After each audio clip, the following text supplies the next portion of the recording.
This is Rickie News Channel.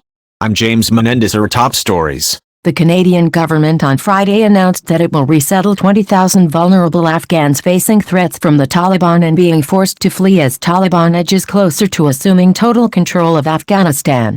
The Immigration, Refugees and Citizenship Canada, IRCC, stated that the government is deeply concerned about the deteriorating situation in Afghanistan and assured that its teams across the world are working around the clock to bring as many people as possible. IRCC also said that its special immigration program has already brought many Afghans to Canada and that it will continue to use this program for Afghans who contributed to Canada's efforts in Afghanistan.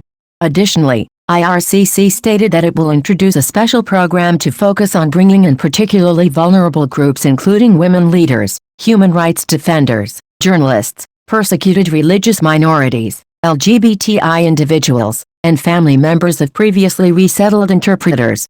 The program will welcome both government-supported and privately sponsored refugees, including those sponsored by family already in Canada.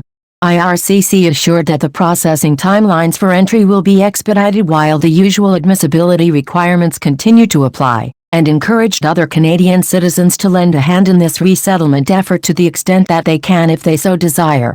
IRCC noted an outpouring of goodwill from Canadians across the country, who are eager to open their homes and their hearts, and pointed particularly to the government's partnership with the Manmeet Singh Bhullar Foundation to resettle numerous persecuted Afghan Sikhs and Hindus.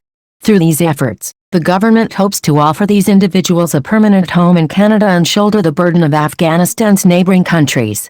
Canada's Immigration Minister Marco Mendicino, Foreign Affairs Minister Marc Garneau and Defence Minister Harjit Sajjan released a joint statement on the resettlement plan program. Offering refuge to the world's most vulnerable speaks to who we are as Canadians, particularly in times of crisis.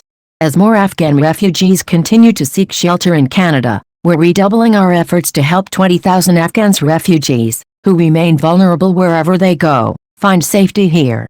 The situation in Afghanistan is heartbreaking, and Canada will not stand idly by. Canadians are deeply concerned by the deteriorating situation in Afghanistan. Afghans have put their lives at great risk to support Canada in helping Afghans achieve significant democratic, human rights, education, health and security gains over the past 20 years. We owe them a debt of gratitude and we will continue our efforts to bring them to safety. Meanwhile, south of the border, the Biden administration is facing severe criticism from both independent commentators and U.S. veterans for not doing enough to resettle Afghan interpreters who helped the U.S. effort in Afghanistan.